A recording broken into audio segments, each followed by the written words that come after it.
And you're listening to Ask the Experts radio show. I'm John Wolf, and I have with me Roger Wakefield, the owner, operator, founder of TXGPC Plumbing. Roger, how are you this morning? I'm doing great, John. How have you been? Very good, very good, despite the cold weather, which dives right into the plumbing field. Now, how many years have you been a plumber? I started plumbing in 1980. I've got about 37 years under my belt. So no longevity for you at all? No, I'm kind of new to the business, but I'm learning everything I can real quick. Now, speaking of the cold weather, what's the first advice you would give people? At what temperature should you really be worrying? Just when it gets below 32, or? Yeah, anytime it gets below freezing, you need to start being ready for it. And that's what I tell people. Be prepared. Don't be reactive. Be proactive. When you know it's going to get cold, if you've got cabinets on an exterior wall, open them up. That lets the warmer air in the house circulate through there. If you can keep it warm on one side of the wall, even if it's cold on the other side of the wall, it'll help balance it out. Any lines you have sticking up out of the ground for hose bibs, wrap them in a towel, a blanket, cover it with a 5-gallon bucket. Anything that you can do to keep that cold air from getting to the pipe is quick, because once it freezes, now you're completely reactive. How do you take the pressure off of it so the lines don't break? Okay. How effective are those little cups that you can get at Home Depot or wherever? They're really good, especially the old hose bibs that stick right on the wall, because that's where the water shuts off. The newer ones are called frost-proof, so the water can actually shut off 6 inches, 8 inches, all the way up to 12 inches back in the wall. And those are very good because it keeps that water from being as close to the exterior surface, which is where it'll freeze easier. Okay, I've got a question. In my house, they always say, a minimal drip is enough to keep it going. But I've seen rivers that are fast-flowing freeze, and I think this little drip is not going to stop the pipe from freezing. But on the other hand, I don't want to run through hundreds of gallons of water overnight either. You know, I'm glad you mentioned that. My upstairs bar faucet is still dripping, so I need to make mine stop. But, I have lines that do run through my attic, and on that particular faucet, I do leave it dripping. They say that running water will not freeze, moving water. And I know what you're talking about in the rivers. I've seen that happen, but I also know that I've had mine dripping, many years in the past, and I've never had a problem with that. Okay, so really the minimum drip, certainly better than no drip, but the minimum drip should be enough in a pipe to keep Absolutely. Okay. Let me get the phone numbers out just in case you're driving around and you go, I've got a plumbing problem, and I'd love a free answer. 214-787-1190. That's 214-787-1190. And the number for Roger's business, TXGPC Plumbing, is 972-442-4101. 972-442-4101. What are the most common calls you get, whether it's hot or cold? Sewer stoppages are one of the biggest items that we get, whether it's a kitchen line, whether it's a tub or shower, whether it is the sewer main going from the two-way cleanouts all the way out to the street. The sewer cleanout outside the main, if you've got two-way cleanouts, it's actually beneficial to you. That way, we can literally stick a sewer machine and then a camera. At Texas Green Plumbing, we believe that when we clean out a sewer line, we want to follow it up with a camera to make sure that, number one, we took care of the issue, but number two, if there's a bigger problem that's causing that, we can make the homeowner aware of it. So then it, like I talked to you about last time, it gives them options. They get to be in control of what we're doing. We're not just going to unstop a stoppage. We want to actually go in, figure out why it stopped up, and let them know so they can do something about that.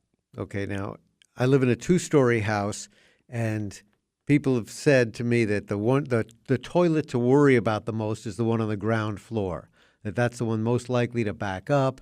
My wife and mother-in-law have said, I smell something, and I know the toilet's running just fine. I'm like, well, I'm glad I don't have a nose as good as yours. We replaced the toilet once, and I don't want to do that every week.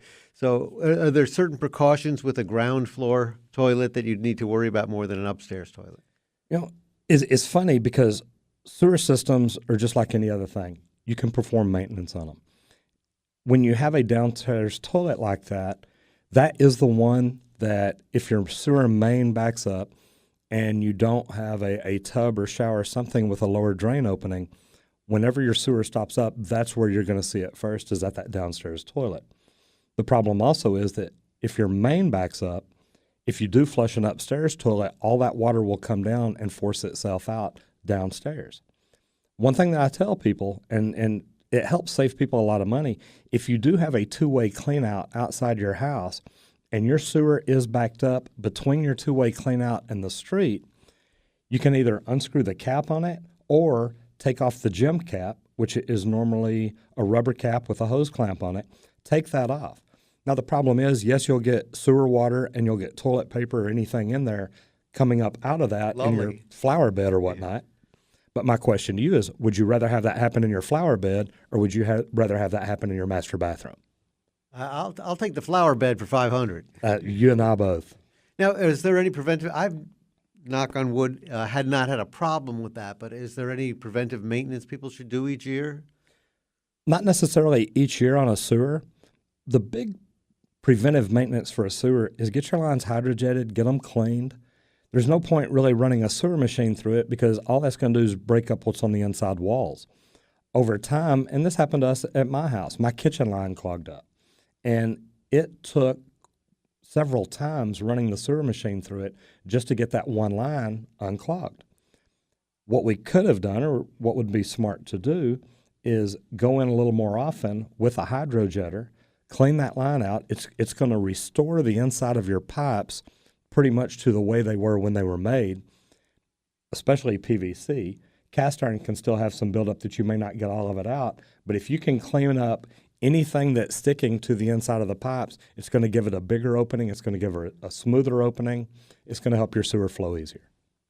Okay. Again, we're speaking with Roger Wakefield of Texas Grand Plumbing, or TXGPC Plumbing. Their number is 972-442-4101. Our number here, if you have a question for Roger, 214-787-1190. You're listening to Talk Radio 1190. Now, if your sewer line is backed up and you think, I've got this snake, I'm going to go into it's not in the drain here that I can get to easily. Is there any danger in using one of these, 10-foot snakes that you might get at Home Depot? Not at all.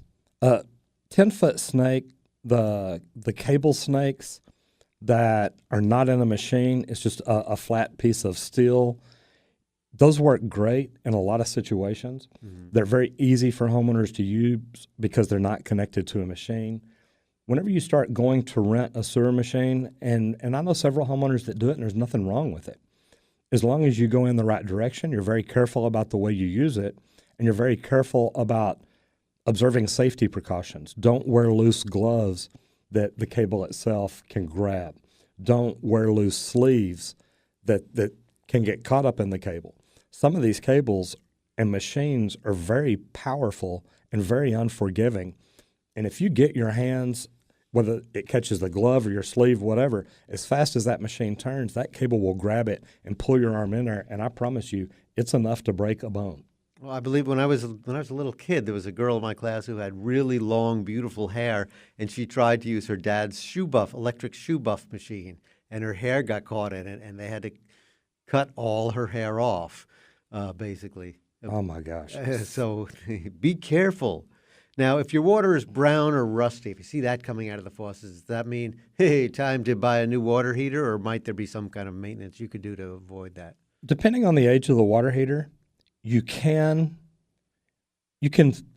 flush a water heater. You can get the calcium and magnesium out of it, but we only recommend this if you have a relatively new water heater. Whenever you get a water heater, every year you go in and flush this, you'll help eliminate that problem.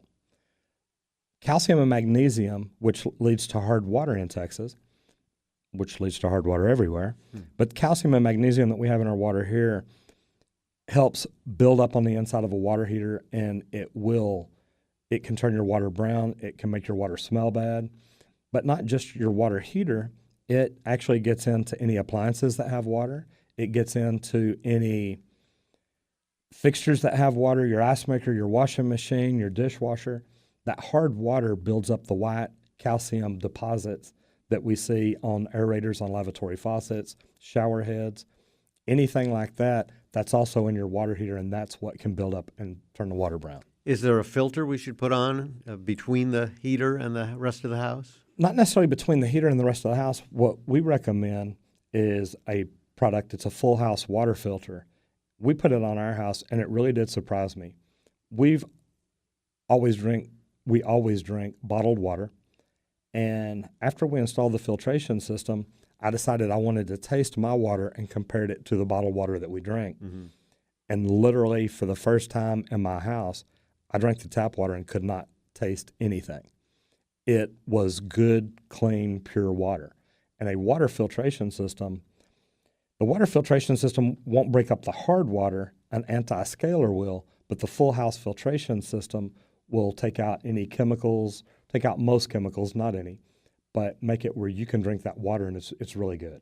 Okay, we've got just a little time left before our first break here, but any kind of recommendations for brands or pricing or anything if somebody thinks, hey, that's something I might try? You know, for a water filter, Plumber's Choice, you can go to their website, look at that, see the videos. They'll explain everything to you. If you have any questions, you can call Texas Green Plumbing. We'll be happy to talk to you about it. You can actually talk to one of the plumbers. So there's different ways that we can go to get people the information they need. There you go. And we'll be right back. You're listening to Ask the Experts radio show on Talk Radio 1190. I'm John Wolf. I have with me Roger Wakefield, master plumber and owner of Texas Grand Plumbing. And you are listening to Ask the Experts radio show. I'm John Wolf. I have with me Roger Wakefield, the owner of Texas Green Plumbing, also txgpc.com. Our number here, if you have a question, anything to do with plumbing, Roger's been doing it for 37 years, probably longer, but 37 years as a professional. 214-787-1190, 214-787-1190. And again, you can always look him up at texasgreenplumbing.com at another time if this is not a good time for you to call, but you have a question. As you can tell, he will answer it for you. Now, we were talking off air during the break about if you're using a sewer machine, which we had touched on, and using any precautions about using chemicals. Some people buy drain cleaners that you can get at some of the big box stores. They're not really good for your pipes. If you've got older pipes that maybe the coating on the inside is still not completely intact, and you pour this acidic chemical into your drain pipes thinking that it's just going to go eat up that clog, you're wrong. It actually can damage the inside of your pipes also. The problem is these acidic chemicals are very dangerous. When we send our plumbers out to unstop a drain, we always ask, have you used anything like that to try to unstop this yourself? And if they have, believe it or not, we've actually got to charge them more because we now need to go in and go through some safety procedures to help neutralize the acids, because there's been plumbers actually blinded because they've gone in with a sewer machine or gone in to work on a toilet, got some of these chemicals on them, and lost their vision or actually burned their skin. I was really just thinking it might be damaging to the plumbing itself, but even worse if it's to your body and you can't get it back. All right, let's say you're someone who doesn't know a lot about plumbing, which means it's not you, and all of a sudden you have a major leak or you're detecting a problem, you're hearing water running, whatever. You have to call a plumber out, someone like yourself. How do you know, what precautions can you take to eliminate or minimize the possibility of being taken for a ride by a plumber? You just had to get off the web. I always recommend to people, number one, do research before you have a problem.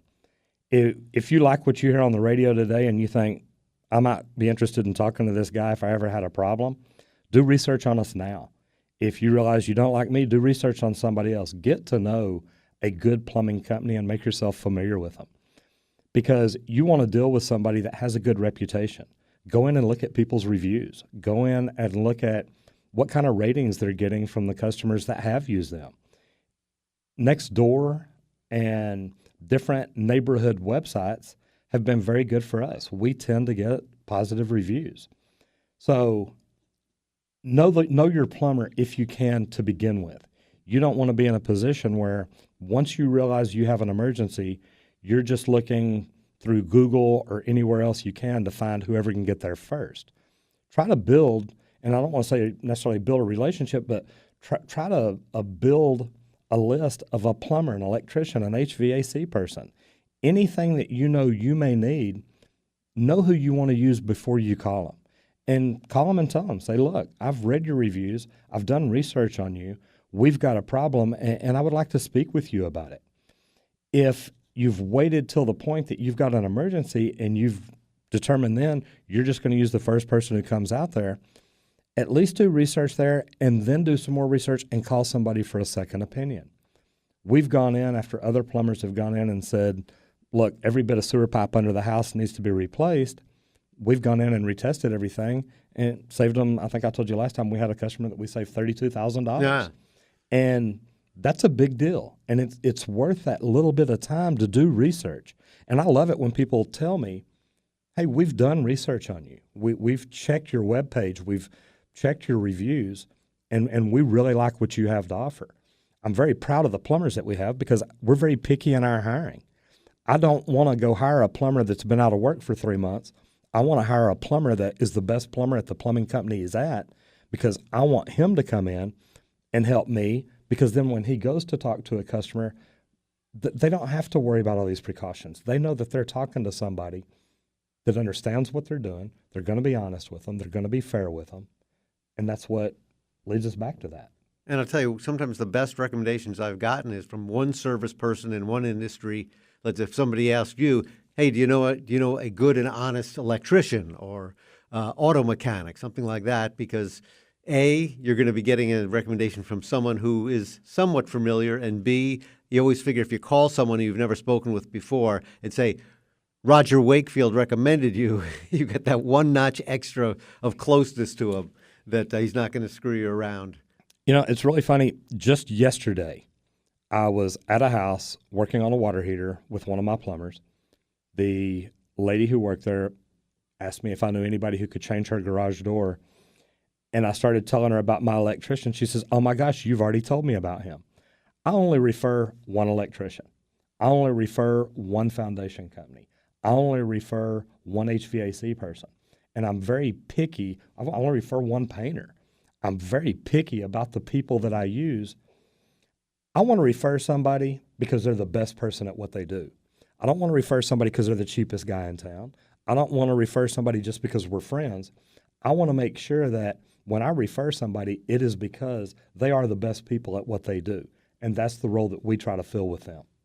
Okay. Now, what sort of checks can you do with the state, with regulators, whatever, to find out if the plumber you've brought out to your house is bonded, is insured, and that it's current? And are there complaints against him? There are. Texas State Board of Plumbing Examiners has a fantastic website. You can actually go to the Texas State Board of Plumbing Examiners website, go down and do a public search. And I highly recommend this. If you have a plumber that comes to your house, ask him for his card, ask him if you can see his license. Believe it or not, there's so many companies in Dallas that send out unlicensed people. It blows my mind because there are fines. It is against the law. You're not allowed to send out unlicensed people to do plumbing work. That goes back to handymen. They're not allowed to do plumbing work. The plumbing license laws and board rules state that. As a homeowner, you can check the plumber that comes out. You can also ask that plumber who is the master plumber for your company.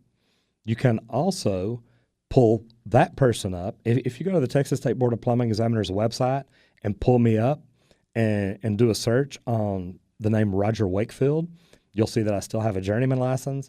I have a MedGas license. I have a master license. And on my master license, I have MedGas. I have multi-purpose fire protection system, a water supply protection specialist, and I'm a responsible master plumber. It also shows you that I have insurance. It shows you when my insurance certificate expires. This is a really great website that's been put together for the ease and use of homeowners to find out about the plumbers that are coming into their house, and I think more people should use it. Is there a standard of what sort of, and I'm not talking about if you come out for $100 and fix someone's faucet, but for larger jobs of what sort of guarantee or warranty should come with the work? Different companies are different. Some companies have a 30-day warranty, some have a year warranty, some have 2 years. It really depends on the company and the way they're set up. I tell people that we warranty the quality of our workmanship forever. The reason is, if we do it right, you're never going to have a problem with it. You may have a tank leak, you may have a faucet that something happens to it, but the quality of our workmanship, and I know the plumbers that we have, I go back and look at the work they do. The quality of our workmanship is fantastic. We warranty that forever. The quality of our workmanship, I guarantee you, will last forever. If the pipe busts or a fitting breaks or something like that, we can't guarantee that, but we can make sure that we put it in to help avoid those issues. Okay. Now we hear a lot of commercials for the tankless water systems, which I cannot imagine how they really work, but I know they do, or they wouldn't be sold every day. What are the limitations on it? What are the guidelines for people thinking of putting in a tankless water system? The biggest ones are, is it feasible to put it in that area?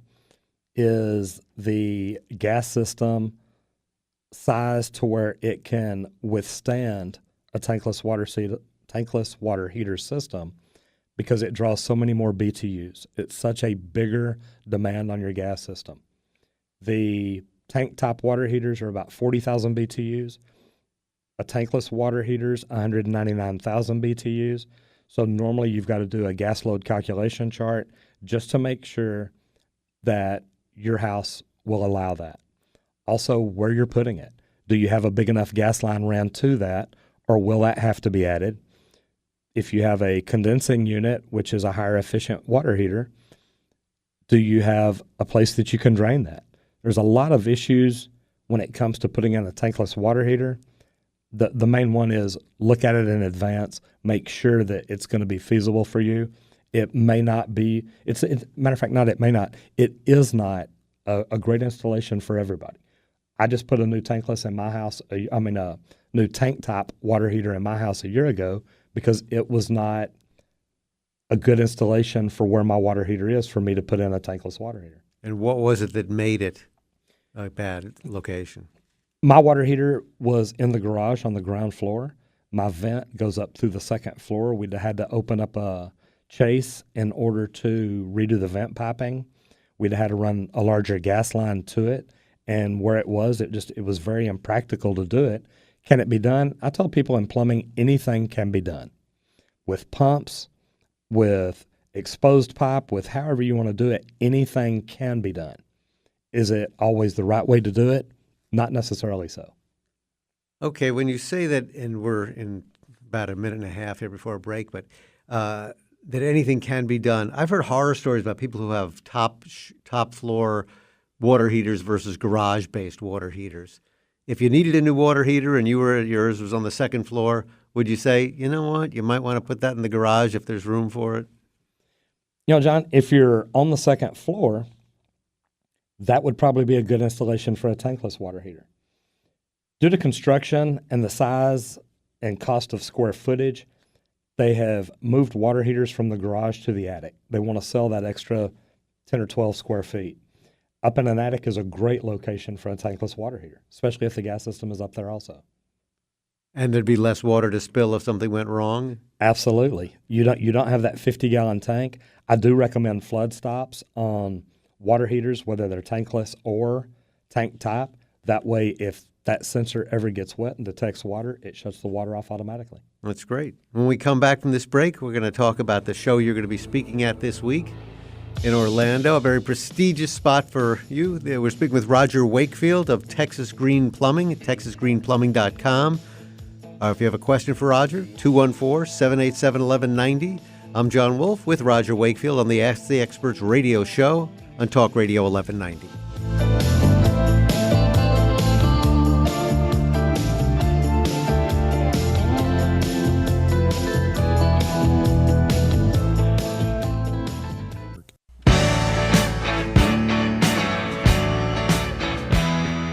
And you're listening to Ask the Experts radio show. I'm John Wolf. I have with me Roger Wakefield, the owner and operator of Texas Green Plumbing, texasgreenplumbing.com. You can call them anytime at 972-442-4101. like them on Facebook, or call us right now at Talk Radio 1190 KXFR at 214-787-1190. Now, you mentioned to me, Roger, that you're speaking for American Standard, I believe, this week. Yes, sir. I'm actually going to Orlando Tuesday morning. The KBIZ show, Kitchen and Bath Industry Show, is one of the largest plumbing shows in the nation. Being picked by American Standard as the next expert plumber, I do many things for them nationwide, whether it's videos, whether it's going to trade shows and speaking, or whatever they want. I've actually done Facebook Live. Those of y'all who have not followed us on Facebook, you can either follow Roger Wakefield on Facebook, send me a friend request. We do a lot for American Standard, and that starts out on our Facebook page or ends up on our Facebook page. You can also follow Texas Green Plumbing on Facebook. What they've got me going to Orlando for is they've got new product that they're rolling out. We've actually got one of the products in our house right now, a Spalette toilet seat. And I know it sounds funny, but it's actually a toilet seat that works like a bidet. It's for health and hygiene. It's an amazing product. I tell people, if you stuck your finger in melted chocolate and wiped it off with a paper towel, would you be able to taste it if you stuck your finger in your mouth? Of course you would. So what makes us think that using toilet paper to clean ourselves after we use the restroom is the cleanest way? We are getting down and dirty here, literally. It's what plumbing's all about. It's all about number one and number two. So going to Orlando is a very unique opportunity for me. I'm getting to go speak twice in Orlando about new plumbing products, the commercial plumbing products, and I'm also going to be talking about the Spalette toilet seat. So it's been very interesting doing research on American Standard, the products they make. They're a 140-year company, and with that kind of history behind them, the products they have are thoughtful, they're very beneficial, and they work well. You know, I have to say, I think about it sometimes in the hundreds of years of society, with people who lived out in the country, no big deal. But if you lived in the middle of London, at the waste before toilets existed, except in the palace, how horrible life must have been in some ways that we don't even want to think about. I've seen videos. I used to be a continuing education instructor for plumbers, and we had many videos that we showed often. And one of them was, and actually I believe it was over in England, that they used to use a bucket inside the house, and they would literally dump it out the window. That's what I imagined. If you're walking down the street at the wrong time, it's not what you want to walk. Those wide brim hats. Absolutely. You need Thank one of God those for them. made by American Standard, perhaps. We've got a caller on the line for you, Roger. Who we got today? This is Shelley. How are you doing today? I'm good. How are you? Doing fantastic. Good. I have a question. Okay. So is it better to get the whole house water filtration system, or could I just do like that Brita filter thing on my faucet? You know, it's neat that you asked that. If all you're worried about is the water that you are cooking with, the kitchen faucet's fine. The problem is with chlorine and chloramine in our water, taking a shower is like drinking 8 glasses of swimming pool water. There's that much chlorine in it. And chlorine and chloramine are actually absorbed through your skin while you take a shower. So the quality of your water, and whether it's you, your husband, your children, anybody that takes a shower or drinks water or gets in water in any way absorbs those same things. Are you mainly worried about the water you cook with, or are you worried about all the water in your house? Like, really, honestly, I've noticed since I moved to a different area that, I mean, yeah, I want it for cooking, of course. But like right now, I only drink bottled water, and that becomes expensive. But also, like, I've noticed that when I wash my hair, it still kind of feels, I don't know. So, and my skin is a lot drier. What I would recommend, and you're right on the skin, chlorine will dry it out and your hair also. The whole house water filtration system is phenomenal. Literally, like I spoke about a while ago, when I tasted the water that came through our filtration system, it really surprised me because I've been drinking bottled water for a long time.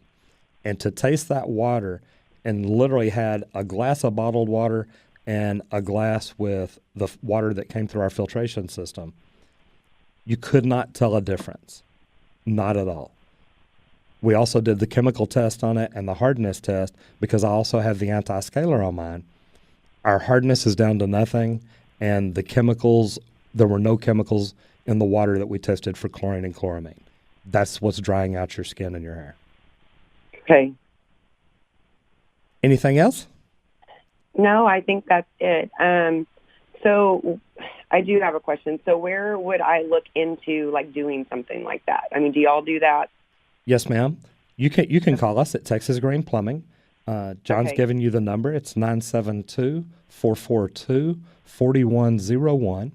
We could talk to you about it and look at what we would look at is where the water comes into your house from your meter. How does it get into your house? Okay. If it's close to the garage, we really prefer to put the systems inside the garage. We can also bury them in the front yard close to where your valve box is. That way you can shut off the water. And the good thing is the plumber's choice ones that we use, the filtration system that we use, are maintenance free. That's a big deal compared to the ones that we have seen in the past. The other thing is the water softeners people use are not very green. They waste a lot of water. The plumber's choice system that we use does regenerate, but it only uses about a third of the water that a water softener uses. So it's a very unique installation. I do have one more question. Okay, because Yes, you said you could bury it or put it in the garage. Now, one of my friends, she had a water system in her house, and so she had like this huge, gigantic box on the side of her house, which was fine. I mean, it was, but she told me that she had to. Now, do you put like the rock salt in it or something? No, ma'am. The rock salt is for the water softener. Softener. Okay. Yes, ma'am. The anti-scale system that we use eliminates the water softener. The filtration system eliminates and removes all the chemicals. So there are two different systems there. Okay. The only one that we've ever put in a big cabinet on the side of the house was a dual tank system in University Park, and that's the way that they wanted it. They wanted a big storage cabinet on the side of the house with a system inside of it. So we ran the water around the house, put it in there, then ran the water back around before it came into the house. Okay, so I wouldn't have to load my car down with like 20 bags of rock salt or whatever. Never, to be honest. Once we install this, God. I would look at her and I'm like, that is crazy. it is. The good thing about the system we have is once you install it, you literally don't have to do anything to it for about 20 years. I think it's 1.5 million gallons of water. Okay, well then, yeah, I'll definitely give you a call because hers was very high maintenance. Yeah, this is maintenance free. You'll And love she it. had like one on the outside of her house and then one that consumed underneath her kitchen sink. I understand. Okay, perfect. All right, well, I will give you a call. And your name is again? I'm sorry. My name is Roger Wakefield with Texas Green Plumbing. Okay, perfect. Thank you so much, Roger. Thank you, and let us know when you called in that you called in and talked to me on the radio show. I will. I will. Thank you, and have a great day. You too. Bye-bye. Bye-bye. You know, that brings up one other question. I'd heard a suggestion a few years ago, but I blew it off because I didn't feel like buying anything else, to have a filtration system on your shower head. And it's sounding to me like you're saying it really would be a valuable thing. They really are, and there are some good ones that are for shower heads now. It's a little charcoal filtration system. Charcoal will absorb most of the chemicals. I don't know that they get all of them. Anything you can do to treat the water, we have to put chemicals in our water in order to distribute it out throughout the city. Mm-hmm. If we don't, we're going to have mold, mildew, and bacteria in it. So they've got to put chlorine and chemicals in that. The only one that they put in that they really don't have to is fluoride, but that's a whole different story. The chlorine, though, a charcoal filter at a shower head really can do a good job, and I think you will notice a difference. Okay. And what do they run ballpark? On those, I'm not sure. A whole house water filtration system, it depends really on where it's going to be installed. You can go a good one for about $4,000. You can go up from there. But if you think of how much money you're going to save on bottled water every day, that part there is normally enough to pay for it. Your ROI is pretty quick. Okay. I almost fainted because I just meant on the shower head. Yeah, not 4,000. $4,000. Nah, I think you can get those probably a lot cheaper than that. Okay. Now, I've changed the disposal a couple of times on the sink. Is bigger better, or I've just matched up the one I had before? But there are some options, I know. What are your recommendations on that? Disposals have different things about them. I love the disposals that have the stainless steel blades on the inside. They tend to last longer. The more you spend on a disposal, the bigger motor you're going to get, and the quieter it's going to get. The good thing about them is they're not hard to change. Most homeowners can change their own disposal if they want to do it. We recommend changing them every 6 to 10 years. They normally start building up enough, and I don't want to say mold, mildew, and bacteria, but just enough crud on the inside that they don't function as well, they don't break things up as much, and they will lead to clogging up your kitchen drain line more often. Okay. I found the hardest part was actually leaning my back against the wooden ridge, just about 4 inches off the floor. Every time it's like, all right, here we go. Twist into a position I should have done at age 16, not decades later. Now, if you have a plumber, he comes out, you've got a big problem, and I mean, it's going to cost several $1,000s, maybe not $32,000 that we talked about before, but let's say somewhere between 3 and 8. Is it expected that you would pay him half down, or when all of it when the job's done? Is there a norm? Is there a guideline on this sort of thing? Different plumbing companies are different. Luckily, at Texas Green Plumbing, we have financing set up through Wells Fargo. They've been great to deal with. They do everything that they can to help our clients. It's nice to know that if you need a water heater, a filtration system, a sewer line, a water repair, and it's over a couple of $1,000s, say, it's nice to know that you can arrange interest-free financing or even longer financing terms if you need. But they have one that I believe is 6 months interest-free. And if it's just like, look, I just don't want to spend all my money right now, I'd rather finance it for 6 months, pay it out a little at a time, we have that option. And that's a nice option to have. Right. And it might be one of those filters. Don't go for the cheapest because it's something you're going to use every day. If you live in Minnesota, fur coat's okay. If you live in Miami, maybe think twice on buying the fur coat if money's a little tight for you. What other topics would you like to get into when we were about to take a break here when we come back for our last segment? When we come back, let's talk about options. We at Texas Green Plumbing like to give people options. We don't want to just come in, fix your problem, and say, there you're fixed, this is how much money it is. We want to come in and say, here's the problem that you're seeing, here's what's causing that problem, and then give you different options as to ways to take care of it. What would be the best investment for your house? That's what we like to look at. Most bang for your buck, just like in all other areas. Bring value to the table. There you go. Again, you're listening to the Ask the Experts radio show with Texas Green Plumbing's owner, Roger Wakefield, who's been doing plumbing for 37 plus years. You're listening to Talk Radio 1190. If you have a question, the number is 214-787-1190, and we'll be right back.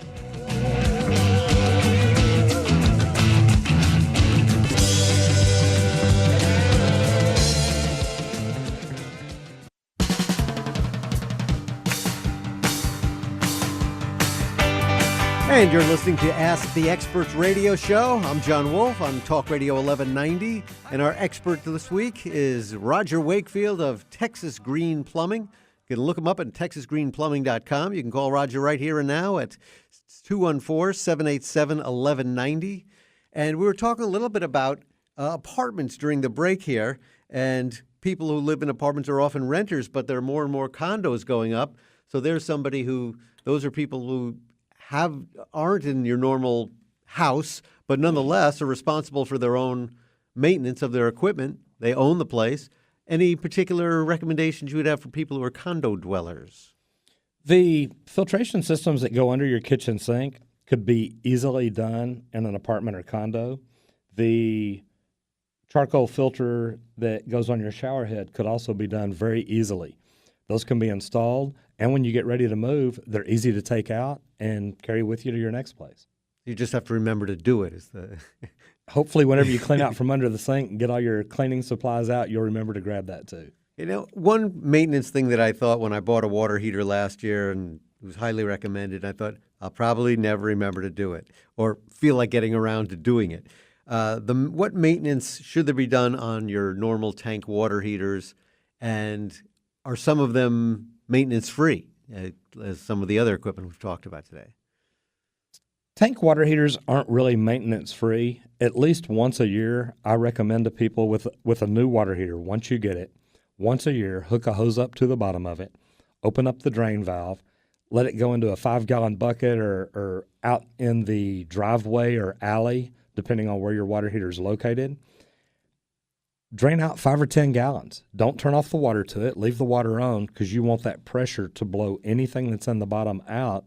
Blow it into the 5-gallon bucket or wherever. You're trying to get the calcium and magnesium out of it so it doesn't build up in the bottom. What that does, that helps keep your water heater at a higher efficiency rating for the life of it. If you've got 3 or 4 inches of calcium and magnesium in the bottom of your water heater, that's where your heat source is on a gas water heater. So in order to heat that water, the first thing it's got to do is heat up all that calcium and magnesium to get up to the water. Keeping it flushed out once a year makes it more efficient. It'll make it last longer. It gives you a better package. And if you've put the big water filtration system in your house before it gets to the water heater, you should have less calcium and magnesium. Is that correct? The anti-scale kit is going to take care of the calcium and magnesium, not just in your water heater. The neat thing about the anti-scale kit that we use, you can put it in, and it will break up the scale that's been built up since you've had your house, whether it's in your toilet, your lavatory, your kitchen faucet, wherever. It breaks this up and helps eliminate all that and makes all your fixtures last longer. Okay. Now, I was showing my daughter yesterday the one toilet just kept running, and I said, just if I'm not here, just jiggle the handle, because usually it's either the chain's too long and has gotten underneath the flap, or more likely it's caught in a knot above the flap and is now too short for the flap to close. But in the middle of the night, I will constantly, or often I should say, hear the tank just start to run for a few seconds, and just as I'm starting to crawl out of the bed, it stops. What is the cause of this? The cause of that is normally the flapper needs to be replaced. It's normally an easy fix. It can be the flush valve, which is what the flapper sets down on. So what I tell people is go ahead and remove the flapper, feel around where it seals, see if that will do, see if you can feel anything, see if it feels rough, see if you feel a nick. If so, you may want to call a plumber to repair that because he's going to actually have to take apart your toilet. He'll take the tank completely off to rebuild that. If it feels smooth, try replacing the flapper. Check the chain, make sure it's adjusted right, get everything right. Believe it or not, that toilet doing that ever so often probably costs you hundreds of dollars a year. Wow, that's scary. Plus, wastes a lot of water, too. Absolutely. Caring about the environment. What's the number one thing people should do on just a regular basis when they're not thinking about it, when they're not hearing the toilet running, when they're not getting rusty water? Just something to stay ahead of the game. One of the big ones to stay ahead of the game is know where your valves are, know where all your valves are, and know what they control. Under each faucet, under each toilet, you've got an angle stop. Go through the house every now and then, turn them off. Try and open that faucet, see if it works or not, and then turn it back on. Using those valves, cycling them, will help make sure that when there is an emergency or when you need to shut the water off to change a valve, that the valve will actually work properly. One other thing is in front of your house, there should be a valve box to where you can shut the water off. If it's a gate valve, be careful because if you close that gate valve, it may freeze up and not open back up like it should. If it's a ball valve, it should turn 90 degrees, shut the water off, and then turn 90 degrees and turn the water back on. The good thing that the reason I tell people to use these, know where they are, and operate them is if your water heater ever busts or a hose going to a faucet or toilet ever busts or a toilet itself ever breaks, the only way to shut that water off is either that valve right there or the valve in the yard. If those don't work, then you're going to have to get into your meter box and do it there. Knowing where it is and how to shut it off quickly can save people tens of thousands of dollars. Now, I know where the one is out by the curb, but where was the other one you said? There should be one where there's the one by the curb where your water line comes up to your house. There should be one within about 3 feet of your house. It's a valve box. There should be a lid where you can open up. If it's an older house, we used to have stop and waste, which were the old iron bar that stuck up out of the ground and turned. They don't use those anymore. And if you have something like that, I say don't try and operate them then. Call a plumber, look at it. It would probably be a good idea to get rid of those and get a valve installed. Would you recommend that everybody shell out a few bucks to have one of those things that looks like a divining rod to turn those valves on and off in an emergency? Believe it or not, they come in handy. To get into your meter box, if you don't have a valve right in front of your house, or you've got valves inside your house that do not operate, that you've never cycled, it's good to know how to get into your meter box. Do you need a special key for it? And if you do you have a tool to get you in the meter box and to turn the meter box or turn the meter on or off? I've been lucky. I've had a neighbor who's always been home who has one of these, and I always say, I promise, I'll bring it back. I'll bring it back. But it's either that or getting down there with the wrench sideways and getting very clever. But you have a lot of adrenaline when the water's running through your house. Especially if it's running out the front door. You're right. Exactly. You really find all sorts of strength you didn't know you had. Tell me about the plumbing field. We touched on this last time you were in, about what a great field it is to get into. Whole industries are losing workers, laying people off by the thousands with robotics coming in. Tell me about your field. I'm actually working with the city of Richardson right now. I'm on the Richardson Chamber of Commerce, and it's a great group. And Drew Snow down there is working with RISD. They're trying to bring trades back into the schools, and I think it's a great program. We have thought for so many years now that every kid had to go to college.